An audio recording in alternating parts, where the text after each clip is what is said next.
بسم الله الرحمن الرحيم اللهم صل على سيدنا ونبينا وحبيبنا وشفيعنا ومولانا محمد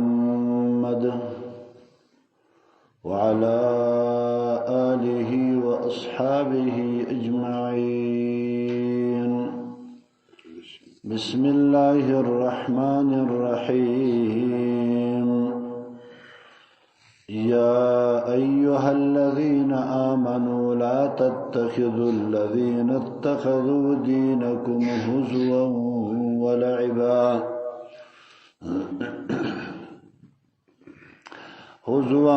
ولعبا من الذين أوتوا الكتاب من قبلكم والكفار أولياء واتقوا الله إن كنتم مؤمنين. وإذا ناديتم إلى الصلاة اتخذوها هزوا ولعبا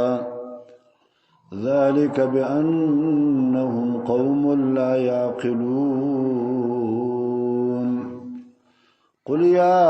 أهل الكتاب هل تنقمون منا إلا أن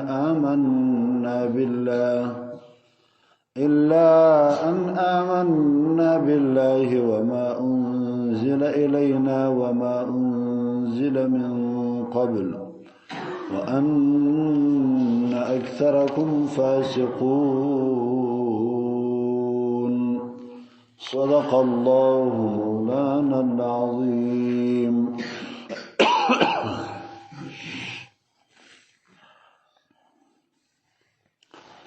دا حضرت عبدالله ابن عباس رضی اللہ تعالی عنہما څخه روایت دی چې دا یو دوه نفره وه، یو رفاعه ابن زید نومیدی او بل سوید ابن حارس نومیدی. دغه په اصل کې مشرکین وه، نو بیا اسلام ایمان راوړي او دا ایمان د منافقت ایمان حقیقی ایمان نه دی راوړي. نو بیا ډیر مسلمانان داسې و چې هغه به د دوی سره مینه کول او محبت به ورسره کاوي،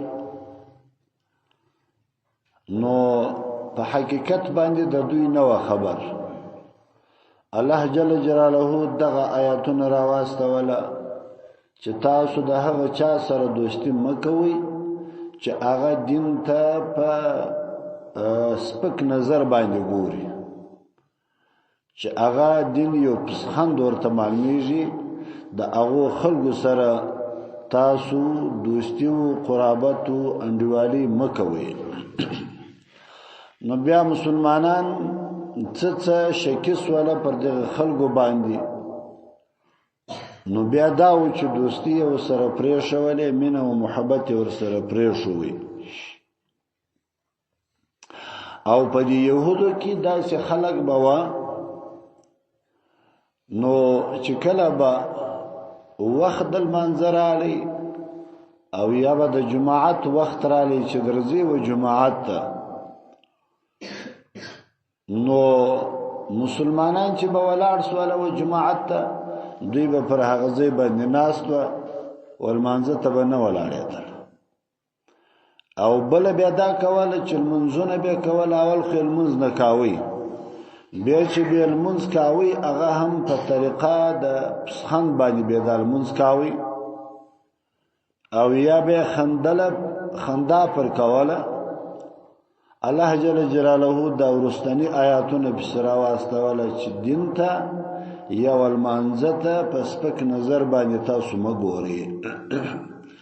لمونځ دی هغه د الله جل جلاله یو عظیم عبادت دی. نو دا عظیم عبادت باید تاسو په عظیمه طریقه باندې ادا کړئ، په ښه طریقه باندې ادا کړي، رکوع سمه وشي، سجده سمه وشي، ناستو ولاړه سمه وشي، او داسې نه وي چې بیا نو په ورځ د قیامت باندې په دغه لمانځه د انسان مخ په تور وي او یا الله جل جلاله ورته وایي دا اصل منځونه دې کړي دي یو هم نه ده قبلومه. نو دغه یهود چې وه هغه به هم دغه شي دندې کولې، دغه شي اعمال به کوله چې کله به لمانځه ته ولاړېدله اول خو به ولاړېدل نه، که به ولاړېدله د پسخندو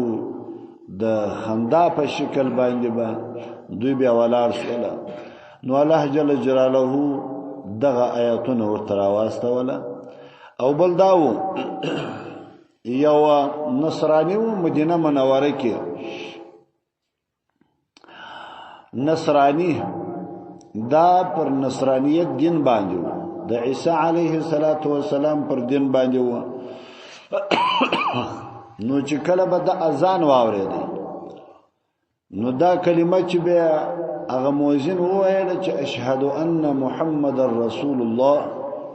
دا کلمې ته چې براور رسېدی د به څه ویله احرق الله الكاذبه، الله دې درواغجن وسوځي.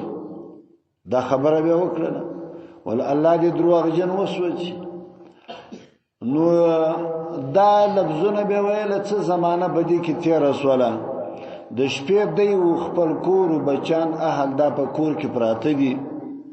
نو هغه د خادم یو شپه رالی یو څه وره ورل راوړي، ژمی دی یخ دی وره ورل راوړي، دیو هغه کور او اهل دا ټول سره پراته دي. نو دا هغه وره څخه څه بسر کې وغورځیدل، چې بسر کې وغورځیدل د کور کالوی ور واخستي. نو ټول کور سره د ټول پکښلو لا پاسواله. الله جل جلاله هغه د خبره صادقه کړه دنیا کې چې الله دې درواغجن وسوځي. نو نصرانی چې هغه درواغجن و الله جل جلاله په دنیا کې لا ور پر بل کې پر د باندې دغه شانو سره باید موږ ډیر احتیاط وکړو. موږ خو ظاهرا چې ورته ګورو چې دی شی نسته، لیکن الله جل جلاله بیا داسې انتقام ولا ذات چې هغه خپل انتقام هیڅکله د خلکو څخه نه پرېږدي. دا دغسې یهود و نصارا وه،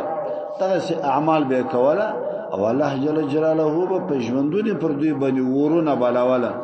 او دنیا ته به یې ښکاره کړله صحابهو ته، د الله پیغمبر ته، مدینې منورې و خلکو ته. او هغه د دن نصارا چې وه یا یهود چې وه هغو ته به هم ښکاره سوله چې دا سړی خو دغه کلمې ویلې، لیکن خو دغه عمل الله جل جلاله د سره وکړي. بل بیا دا د حضرت عبدالله ابن عباس رضی الله تعالی عنهما څخه روایت دی چې یو څه نفر د یهودو راله و پیغمبر علیه السلام ته، یو ټولۍ راټوله سوله، یو ډله راټوله سوله و پیغمبر علیه السلام ته راله. په دې کې ابو یاسر ابن اخطب دا د یهودو مشر او رافع ابن ابي رافع دا هم د یهودو مشر،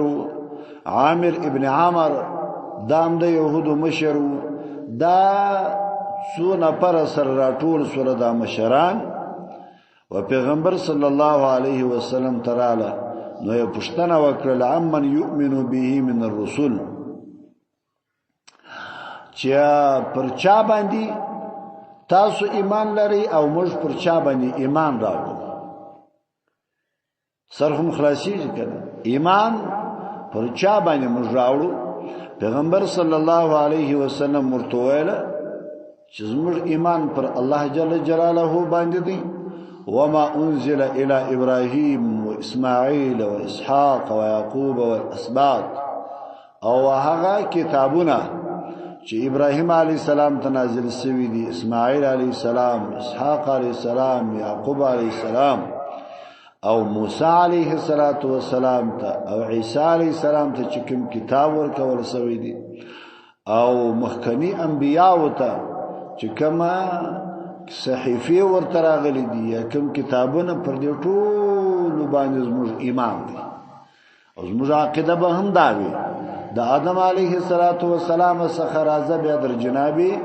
رسول الله صلی الله علیه وسلم پورې به پر ټول انبیاء او زموږ ایمان دین د یو چا کول دا ځان ته مسله ده او ایمان پر ټول انبیاء باندې راوړل دا به ځان ته مسله ده نو پیغمبر صلی الله علیه وسلم دا ورته ویل چې لا نفرقو بین احد منهم موږ په دې انبیاء کې فرق نه کوو چې پر یو نبی ایمان راوړو پر بل نبی ایمان نه راوړو د یو نبی کتاب منو د بل نبی کتاب نه منو ځکه یهود دا شو چې د تورات منون کې و لیکن خو انجیل بیا نه مانی او د عیسی علیه السلام دا نصارا بیا دی و چې انجیل مانی تورات بیا نه مانی مسلمانان دی ډله الله پیدا کړل چې ام قرآن منی ام تورات منی ام انجیل منی ټول منی چې د آسماني کتابونه دی پر دې ټول باندې ایمان دی کله چې پیغمبر علیه السلام تر دغه ځای ورته راورسېد چې زموږ ایمان پر دغه نبی دی پر دغه نبی دی پر دغه نبی عیسی علیه السلام ته چې خبره راورسېدله دوی قرار جن منکر رسوله ول عیسی علیه السلام خو موږ نه مانو يهود ورته ول دا موږ نه مانو لا نؤمن بعیسی ولا بمن آمن به نه هغه څوک موږ مانو چې عیسی علیه السلام باندې ایمان راوړي هغه نه مانو خبره خو اصل پدې کې و چې د الله پیغمبر ته دوی چم جوړاوي چې ایمان نه پراو نو یو باندې ورته جوړاواله هغه باندې داوا والملک پر عیسی علیه السلام ایمان نه لرو هر هغه څوک چې پر عیسی علیه السلام ایمان لري هغه موږ نه منو پر هغه باندې ایمان موږ نه راو نو هغه وخت به موږ ایمان راوړی وای د يهودو ورته ویل ولا هغه وخت به موږ ایمان راوړی وای چې تا پر عیسی علیه السلام باندې ایمان نه وای بیا هم کچیره عیسی علیه السلام نه منی د عیسی علیه السلام څخه مخواړی داغه ایمان پر هغه باندې ایمان پرېږدي لا امکان نشته چې موږ پر تا باندې ایمان راوړو د يهودو بدا ورته ویل الله جل جلاله دغه آیاتونه د ورستنی آیاتونه بسره نازل کړل او دوی بوایل والمرچیو هغه مرجا حصہ په دنیا کې هم ډیر ده او په آخرت کې هم حصہ لوی ده دا یو مغروري په خاطر باندې دا خبره کول ول دنیا کې هم حصہ لرو او آخرت کې بیا لوی حصہ لرو لیکن الله جل جلاله دا ورته ویل چې حصہ د آخرت وهغه چاته ورکول کیږي چې هغه ایمان د الله پر مقتضا باندې راوړي نه د خپل خواهشاتو مطابق وسیو سړی دا وایي چې یا رزدین کوم خزما د خواهشاتو مطابق دی وی لمنځ کوم خپل د خواهشاتو مطابق روزه نسم خپل د خواهشاتو مطابق دین کوم هر دنده چې کوم خپل د خواهشاتو مطابق لیکن خو الله جل جلاله دې ته سړی نه پرېږدي الله وایي چې ستا خواهشات نو په دین کې نه ځایږي چې زه صدر توایم پر هغه طریقه باندې به تزي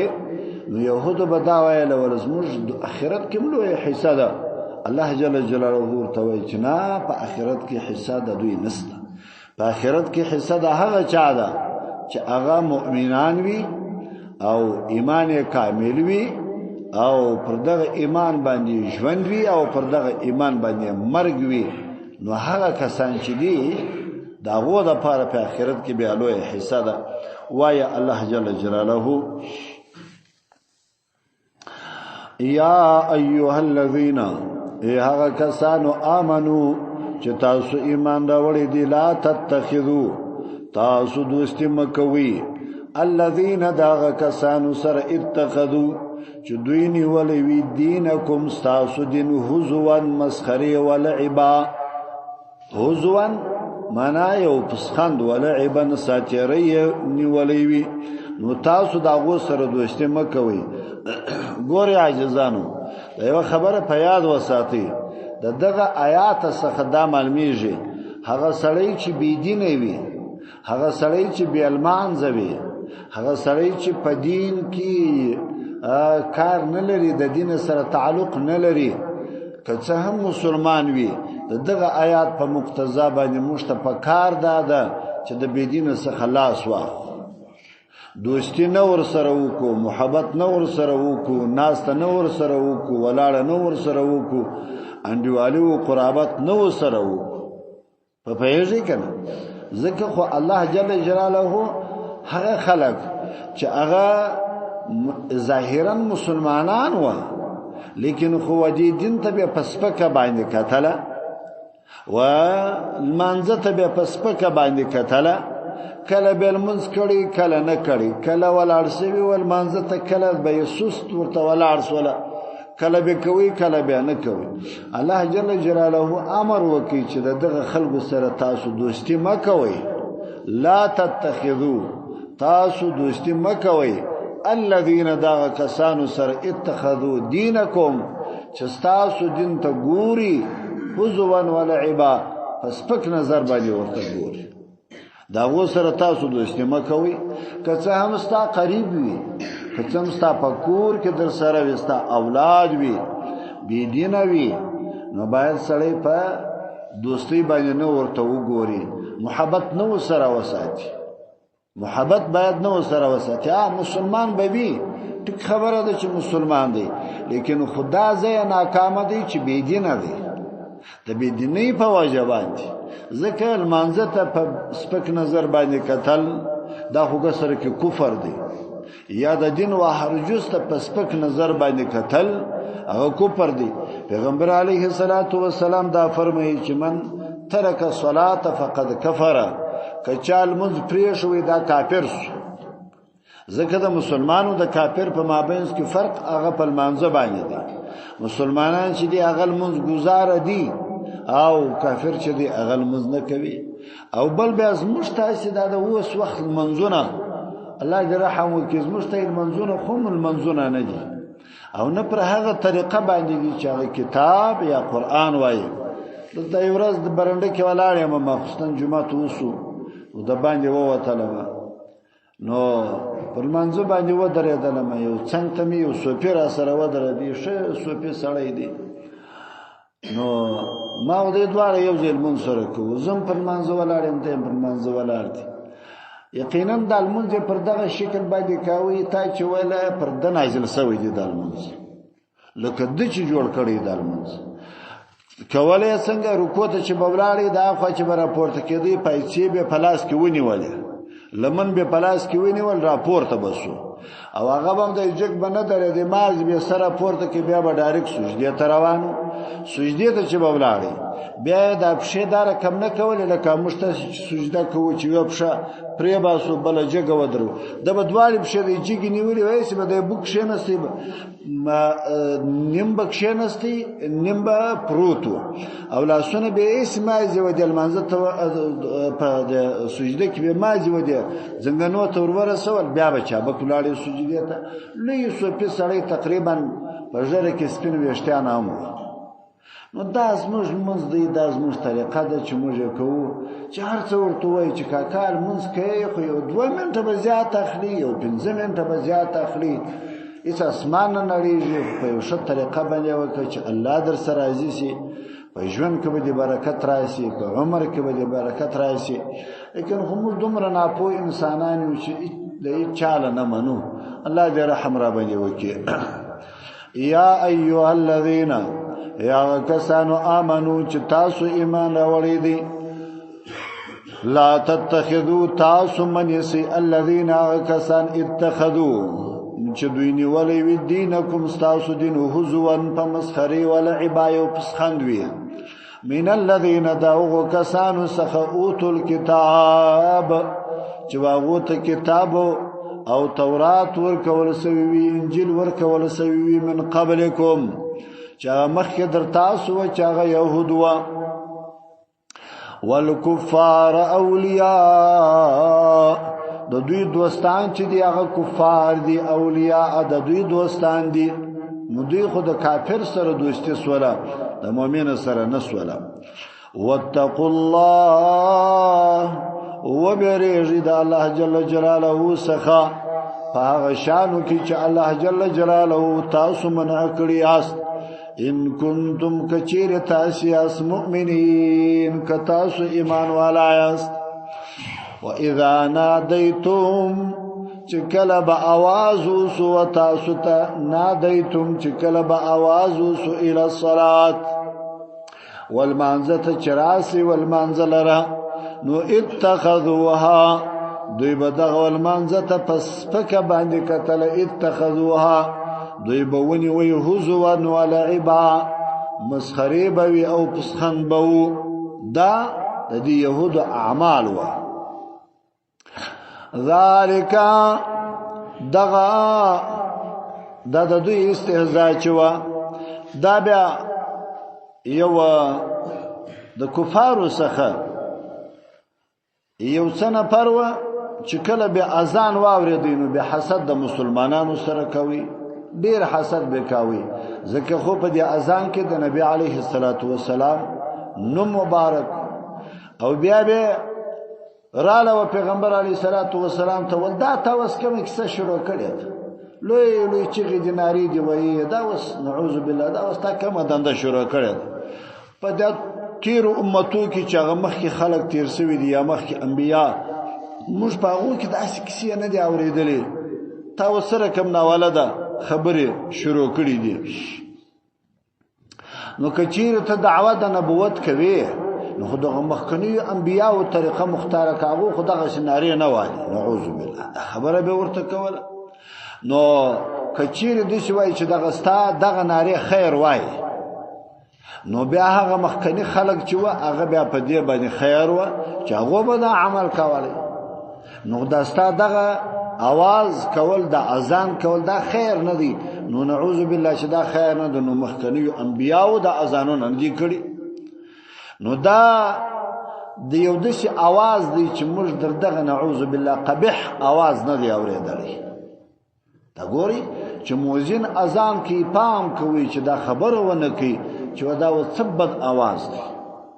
کدا خبره سړی وکي یقینا د ایمان انسان په دې باندې وځي چې کله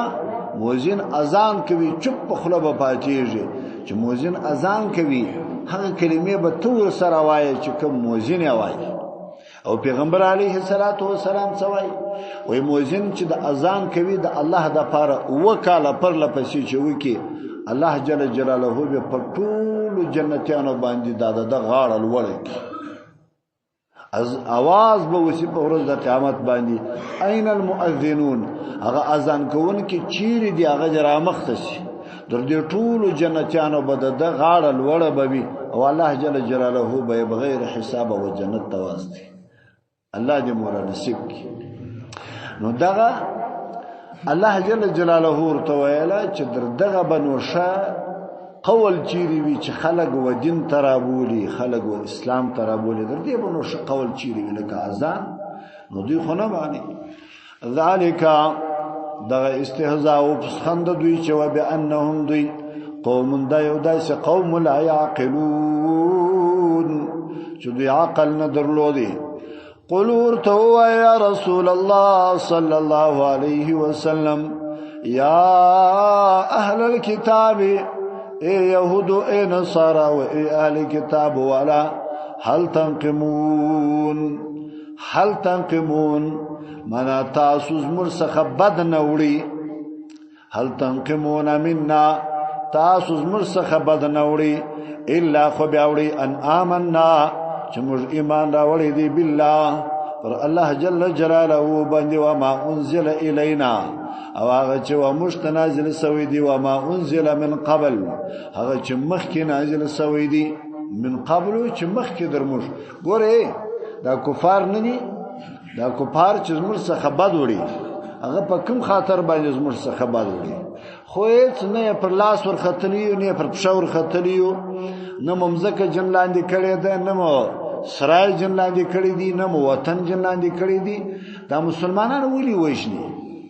د مسلمانانو سره جنگ پر چش باندې دي صرف پر د اټکی باندې دي چې مسلمان ایمان لري کافر دې نه پرېږدي تر هغه وخت پورې چې یا دې مړ نه کی یا دې بې ایمان نه کی ځکه د الله قول دی الله جل جلاله دی يهود تبع دا اوس د يهود نه دي فلسطین واخستي تباہ او بربادي کی اوس د لبنان واره دي د اردن سره د دوی جنگ دي د پلاني سره د دوی جنگ دي دا جنگونه دوی ور سره کوي مسلمانان په شهادت باندې رسوي مسلمانان په وینو کې لولافوي مسلمانان کورونه ورتبا کړل وطنونه ورتبا کړل بچانه ورتبا کړل د هر څه اخلاص کړل دا ولی وجه دا د الله جل جلاله د اوای چې تا پر الله باندې ایمان دی کافر دې دراغه وخت پر نه پریږدي اهلی کتاب يهود دي الله جل جلاله د يهود ګورشي و دا يهود مدر هغه وخت والله کا پریږدي درڅو چې تاسو یا ټول مړنه کې ختم نکي یا تاسو د ایمان و نه باسي او پرغه سربېره باندې موږ قران مخترته پروتي او څور له 100 کاله 550 کاله یا څور له 100 کاله درمخه الله جل جلاله موږ ته د يهودو خباثت شوولې دي د کفارو خباثت را شوولې دي د کفارو بدرت شوولې پرغه سربېره باندې لا هم موږ بیا هم د کافر سره دوستی کوو انډوالي ور سره کوو په لمن کې د کافر پراتیو مدد د کافر غواړو مسلمان د کافر د پاره وجنو خدمت د کافر د پاره کوو چاپلوسی د کافر د پاره کوو وطن و کافر ته پلاس باندې ور کوو ریواج د کافر کوو بیا هم موږ وایو چې یاره موږ مسلمانان یو ټول مسلمانان یو ځکه قران موږ د دغه شانو ټول څخه بندوي و هر مسلمان توای که حکمران طبقه ده که غیر حکمران طبقه ده و ټول ته الله جل جلاله وایي چې د کافر دوستی مکوي ځکه هغه تاسو نه پریږدي نه مو پریږدي برغه سربېره یا کافر خو زما دوست دی کافر ماته ژغ نه کی هغه داسې کړله ګوره د عرب سره وویشله یو په یو وسولي یو په یو قسم په خدای که یو هم پریږدي لکه څنګه چې دا نور ملکونه کفارو داعش یو په یو باندې ټول مسلمانان سره تبا کړل دغه رقم دغه اسرائیل به راولاړي جبا یا دغه يهود چې دا اوس پر فلسطین باندې پر لبنان باندې یو په یو باندې به داعش سعودي بم جلاولي دوبي والا بم جلاولي متحده عربي امارات چې دا دوی وژده کمیسان اوسې او دا خرلکه پر سر باندې دي دا خلق یو هم قسم په خدای کې پرېږه کدایا واخستله په عیشو یا مختکړه په شراب یا مختکړه په کباب یا مختکړه د دنیا اسرحتونه پر دوی باندې رااله پیسې و دوی ته دي ځکه خو دوی تیر لري انو وسې یو په یو باندې ولي ټوله به ملک به ونشي ابل رزم دا واوردل الله دې موسات الله دې زموږ تاسو د مکه حفاظت وکړي الله دې د مدینه حفاظت وکړي الله دې د پیغمبر صلی الله علیه وسلم د روزي حفاظت وکړي دا يهودو او سعودي ته ویلي و ولچهاغه استاسو نکای چې پیغمبر علی السلام ورته شوی او عمر رضی الله عنه ورته شوی ولکم توانونه چې زموږ ونی کګانو ته په خیبر کې ورسولې دي یا په مدینه کې ولچ د اغو تاوان رانه کې قسم په خدای کې مفرد سعودي والا ته دا خبره کړه دا دغه سعودیان چې د خرچل تارونه پر سر دي دا چې ځان ته ټینګ مسلمانان دا وایي دغه کسانو ته دا خبره کړې ده نو دا يهود بیا موږ پرېږدي دا بیا مکه پرېږدي که مدینه پرېږدي بیا خو یو زیم قسم په خدای کې پرېږدي لیکن خو مسلمانان بددي الله سره توایي او د الله قران سوایي قل ورته وایا یا اهل الكتاب ای اهل کتاب ولا هل تنقمون تاسو زموږ څخه بد نه وړي د کفارو توای د اهل کتاب ولا توای من زموږ څخه الا خو بیا تاسو زموږ څخه انتقام اخلي یا زموږ څخه تاسو بد وړي ان په دیو جبان دي آمنا بالله چې موږ ایمان راوړی دی پر الله جل جلاله باندې و ما انزل الینا او پر هغه قران موږ ایمان دی چې الله جل جلاله موږ نازل کړی دی وما انزل من قبل او مخکې چې کوم کتابونه نازل شوي دي موږ پر هغه باندې ایمان دی وان اکثرکم اکثر تاسو چې دي فاسقون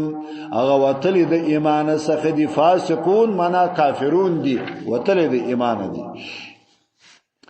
قل ورتو يا رسول الله صلى الله عليه وسلم ودي يهود تويا هل انبئكم ایا وتاست ز خبر درکم بشر من ذلك فشر دغه قوم فشر دغه قوم مسوبتن چاغه جزای ډیر سخت وی هغه څوک دي عند الله فنيز د الله جل جلاله چاغه ډیر شر قوم وی او الله لوی سزا ورکوي ګوره د خبره د غوږ ونسي الله څه وایي او پیغمبر علی صلوات و سلام ته وایي وې د خلکو ته وایي شر د قوم دروښیمه پنيز د الله جل جلاله او هغه خلک چې هغه لوی سزا لوی جزا په ورځ د قیامت الله لوی جهنم ودی ته ورکوي هغه خلک دروښیمه الله جل جلاله پیغمبر علی السلام ته وایي د دوی څخه تاسو پښتنه وکړي د يهودو سره چې هغه شر د قوم هغه بیکار د قوم هغه کافر د قوم هغه جهنمی د قوم هغه دروښیمه هغه څوک دي الله جل جلاله وسورته فرمایي چې دغه خلک من هغه څوک چې لعنه الله چې الله جل جلاله پر دې باندې لعنت کړی وي لعنه الله چې الله لعنت کړی وي الله چې لعنت کړی دی هغه يهود ځکه الله جل جلاله ډیر ځایو کې دا ویل چې ما پر دې يهودو باندې لعنت کړی دی نو د يهودو قوم دا ملعون قوم سو دا شر د قوم سو دا یو وغضب علیه او چې الله جل جلاله پر دوی باندې غضب کړی دی غضب چې هغه نصارا دي الله جل جلاله بیا پر نصاراو باندې غضب کړی دی وجعل غرزول يد منهم د دوی څخه القرده والخنازير او د دوی څخه بیا بزوګان غرزولي و او سرکوزان جن جوړ کړي و دغه يهودو نصاراو چې الله جل جلاله په خبره په قول باندې نه کوله د موسی عليه السلام په دوره کې د باوسه سرکوزان جن جوړ کړل د باوسه بزوګان جوړ کړل خو تاسو بغایاتونه اوریدلې په اوله سفاره کې وګوري ټول اوله سفاره بڑکه وعبد الطاغوت او هغه خلک هغه شر د قوم دي چې هغه د بت عبادت کوي د بوتانو عبادت کوي نو ګوره څو قوم مسول الله درې قومه ذکر کړه لعنه الله چې الله لعنت کړی وي چې يهودي وغضب عليه چې الله غضب کړی دی پر هغه باندې دا شر د قوم دی او درېمه هغه څوک دي چې هغه دا بت عبادت کوي چې مشرکین دي نو دا درې سره قوم الله ودي مسلمانانو ته وريات کړل او دي يهودو ته ویل چې دا درې قوم شر د قوم دي دا غ ظالمان د قوم دا غ جهنميان د قوم دي نو دغه خلکو سره تاسو تعلق مساتئ الله دا سره ته وایي چې د دې سما بزوګانم جوړ کړي و دنیا کې سرکوزامه جوړ کړي و د دې سره تاسو تعلق مساتئ اولائک دغه کسان چې دي شر مکانا دا ازروی مکان ازروی منزل چې دي دا شر د انسانانو دي سرهم بخلاصو کنوس بخلاصو کلا غواړي کوم سر نه دی بخلاصوي چې نورم درته وایم چې شوم سر در خلاص کما اولائک دغه کسان چې دي شر مکانا دا ازروی مکان دا شریر د قوم دي واغضل گمراه دي دوی گمراه دي ورک دي عن سواء السبيل د حق لارې څخه دوی اوشت دي دغه کسان د حق لارې اوشت دي يهود نصارا مشرکین لیکن نن زما واستان دیوال څوک دي خو یا يهودي دي یا نصراني دي او یا مشرک دي لوی کافر دي زموږ د عامو خلقو د عام حکمرانانو نن دوستی دغه خلقو سره ده د مسلمان سره دومره دوستی نه ده لکه د مشرک سره یا د يهودو د نصارا سره هم بخلاصو کنه واذا جاءوكم چکل وتا تراش د منافقین او کفار در تراش قالوا دیو ای آمنا مج ایمان راوړی دی پرتا باندې یا رسول الله صلی الله علیه وسلم وقد دخلوا او په داسې حال کې چې دوی داخل سوي دي بل کفر فکفر کې وهم قد خرجوا به او په داسې حال کې چې دوی د کفر وتلی وي برته داخل شي ځکه خو دا داخلي ایمان دی د زړه ایمان نه دی والله والله جل جلاله چې دی عالم علم لري بما پاغه باندې قانون چې دی ويكتمون چې دی په پټول دوی خو به ظاهرا دا ایمان ښکارا کوي لیکن خو الله د زړه په ایمان باندې دوی خبر دي چې په زړه کې ایمان نشته وترى تبوين كثيرا دير منهم دغه يهود یا دغه منافقين څخه يسارعون دوی بچابو کې کوي فی الاثم والعدوان په ګناه او په تجاوز او په ظلم کې عجب خبره کوي الله جل جلاله وی ګوري دغه کفار دا به ګناوي و خلکو ته شایسته کوي ګناوي به و خلکو ته شایسته کوي مسلمانان به په ګناو باندې مبتلا کوي لکه دا اوس چې موږ په ګناو باندې د غیره کنه نو موږ ته اره ګناه دی شایسته کی چا د شراب شایسته کوي چا ته کباب شایسته کوي چا ته رشوت شایسته کوي چا ته چی خدای را ته شایسته کړی دا یو او ډیر چا بو کی کوي په دې ګناو کې چې خلک ش ګناکار کی او په ظلم کې دوی ډیر چا بو کی کوي ظالمان ډیر دي ظالمان دادي ناری د بشر د حقوق وی چې موږ د بشر پلویان یو لیکن خو په زرهاو ماشومان در خاورو په فلسطین کې لاندې دي یو کافر دا आवाज نه پورته کوي چې دا اوس بشري حقوق دي کنه دي دوی دا بشر نه بولي مسلمان ته دوی د بشر په سترګه باندې نه ګوري دوی ځان ته بشر وایي او خدای چې ودوی ته کافر گمراه خر حیوان ورته ویل دي دوی وځان ته وایي چې موږ انسانان یو دا مسلمانان چې دغه دنیا کې حق نه لري دا وایي وتراتبوا كثيرا دير منهم د دوی څخه يسارعون دوی بچابکی کوي فی الاثم په ګناه کې ډیر چابکی بکوي والعدوان په ظلم کې ډیر ظلم بکوي واكلهم السحت او په حرام خورلو کې به ډیر دوی کوشش کوي لکه رشوت یا حرام دي د شنوري طریقې په دې کې به ډیر کوشش کوي لبئس بد ما كانوا چدوی و يعملون چې کوم دا عمل کوي دا ډېر بد عمل دی لولا اولی ينهاهم الربانيون ولدين منعك ولا ربانيون علماء والاحبار د يهود علماء دی ولن منعك ولا او یاد نصارى علماء دی ولن منعك ولا دا واغ علماء ته خطاب دی لکه زموږ قوم ته چې علما دي زموږ علما ته دا خطاب دی چې قوم باید د حرام را وګرځي او قوم ته باید غلطه طریقه وروشي چې دا غلطه ده دا بنکه ش طریقه دا د حرام ولار ده لکه موږ چې بار بار ودی خلکو ته وایي چې مکوې د خدای په خاطر باندې تاسو دا حلال وګټي په حلال کې الله برکت یې شه دي حرام مګټي نو موږ دا خبره ورته کو یار ټول د شار رواج دغه رقم دي د ټول شر وی رواج دغه رقم دي لکه دا رکشه والا او د پلډران والا او د ټکټران والا چې دا دوی په کرایه باندې جناخلی واغه مالک ته د رکشه والا 2000 ولا زر ورکی بالکل دا سودا حرام ده موږ لسواره ویل دي زر واره مو ویل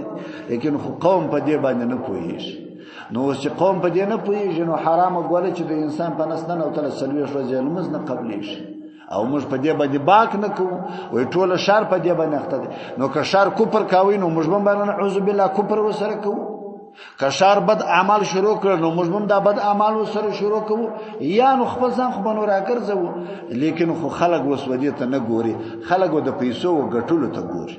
نو الله جل جلاله فرمایي لولا ولی